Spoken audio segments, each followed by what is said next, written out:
kilalang kilala bilang Tatay Digong, ang Duterte na nakita ng tarot na talagang magbibigay ng isang history, tatatak sa history ng Pilipinas. Ito po ngayon ang ating update.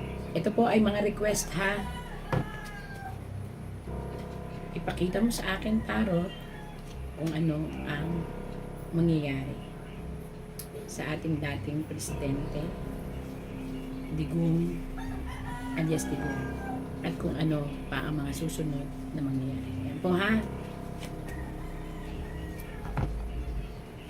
I-ready siya, ay ano ko na lang po, ayan.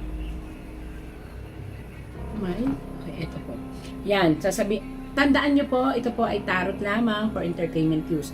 Ang pagbasa ko po ng tarot, kay baliktad po, kay hindi, pag tunay po kayong psychic, ito po ay mababasa.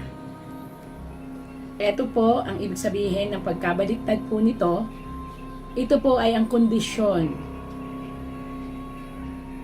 Kaya po nakabaliktad ito po ay ang pag-asa na inilalaban pa po.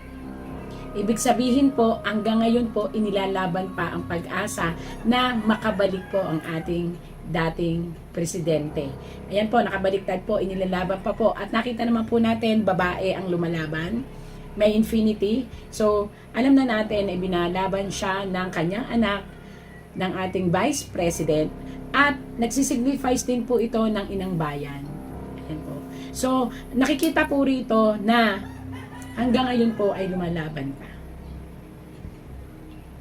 Nakita niyo po ito. Siya po ito, ang ating dating presidente.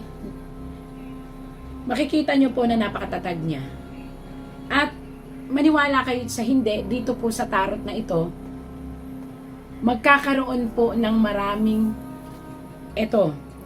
parang kumbaga tinatanggalan siya ng power, kusang bumabalik ang power by means of labbing. Ibig sabihin po, dito nakakamtan ng ating dating presidente ang katarungan sa mga taong nagmamahal sa kanya. Kaya ayun, meron po siyang hawak.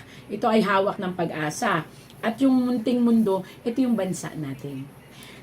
So makikita nyo po rito, ang liit lang po ng bola, pero ito po ay gold. Nagsisignifies po ito ng isang malawakang pagmamahal na magmumula dito sa sinasabing katatagan niya na magbibigay ng lakas ng loob para ibalik sa kanya ang kapangyarihan. So malawak yun. Maaring yun ay nakuha niya at na-captured niya po. Maaring ito ang ibig sabihin nito, na-captured ng ating dating presidente ang pagmamahal ng masa na pinipilit na tanggalin sa kanya. Ito yung mga taong binigyan niya ng tulong. Ito yung mga tao na iniangat niya, hindi lang po sa politika, pati sa financial matter. Itong mga taong ito ay muling magbabalik para po siya ay parangalan at mahalin kung sino man po ito. Mga nagtalikod sa kanya, mga bumaliktad sa kanya, muli pong magbabalik.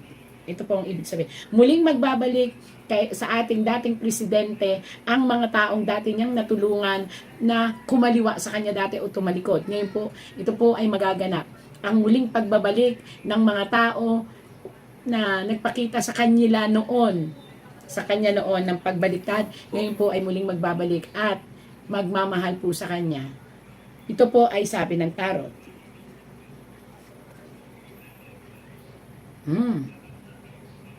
Isang kawani ng kanyang anong tawag dito, samahan o politika o ano paman,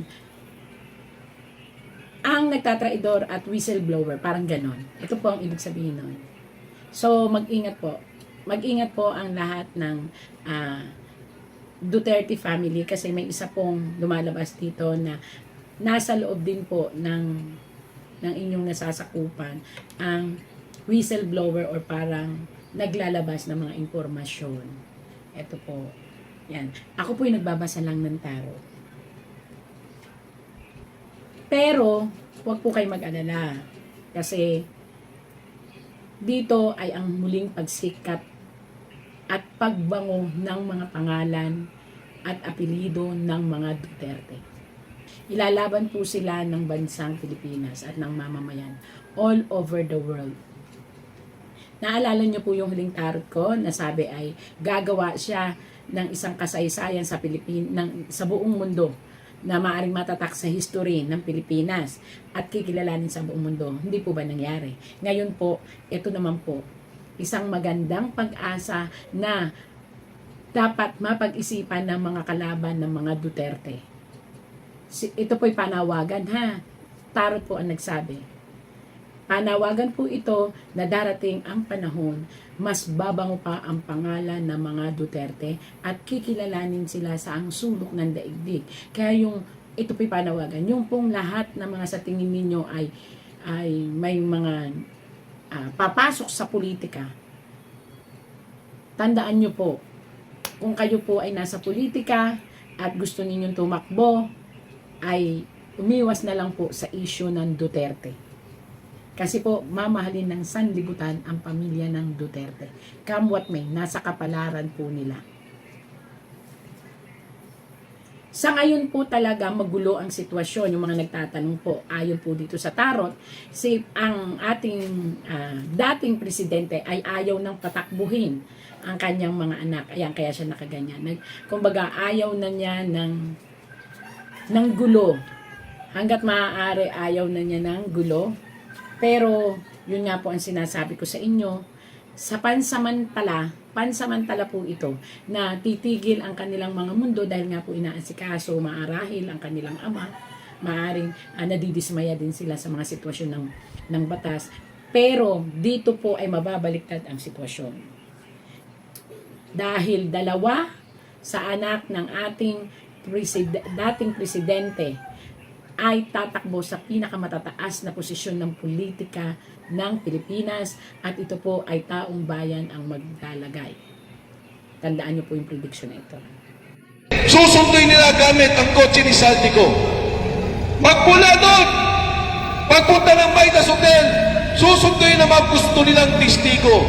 Susunduin yung gusto nilang magsalita laban kay Pangulong Duterte. Gamit ang pondo ni Saldico. Gamit ang hotel ni Saldico. Gamit ang mga unit ni Saldico. Kaya ito po, mga kasama, ang nangyayari sa ating bansa sa ngayon. Siguro nila kay Pangulong Duterte, nag-usap-usap, mas mabuti ilabas siya ng bansa kaysa kasuhan sa Pilipinas. Pero hindi nila naintindihan sa ginawa nila, naging martir si Pangulong Rudy Duterte. Duterte! Duterte! Duterte! Duterte! Tatlo lang po sa aking kaibigan ang namatay na matatandaan ng sambayanan. Ang pagkamatay ni Jose Rizal dito sa Luneta. Ang pagkamatay ni Ninoy Aquino sa talbak ng NAIA na pinaslang ng mga sundalo, pinaslang sa ilalim ng administrasyon ni Ferdinand Marcos Sr. At ngayon, sa ating kasaysayan, pag namatay ang Pangulong Duterte sa The Hague, Netherlands, siya lang ang tanging Pangulo na kinidnap ng sarili niyang gobyerno. Takot sa kanya dahil sa politika, kinipit ang isang Pilipino, ang isang leader na minamahal ng sambayan ng Pilipinas.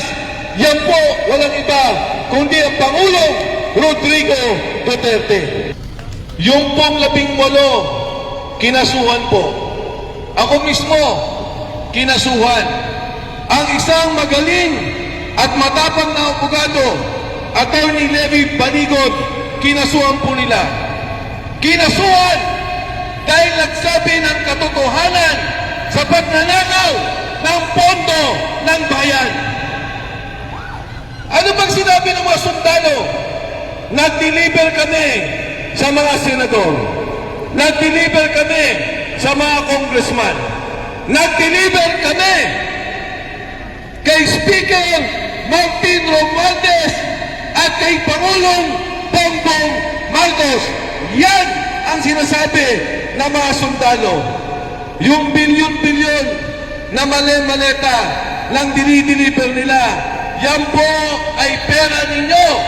Pera ng kapulisan na makasama natin. Pera ng taong bayan dahil po yan ay buwis na binabayad po natin. Pero ayaw nilang pakinggan. Bagkus, ang mga nagsalita pa ang kinakasuhan.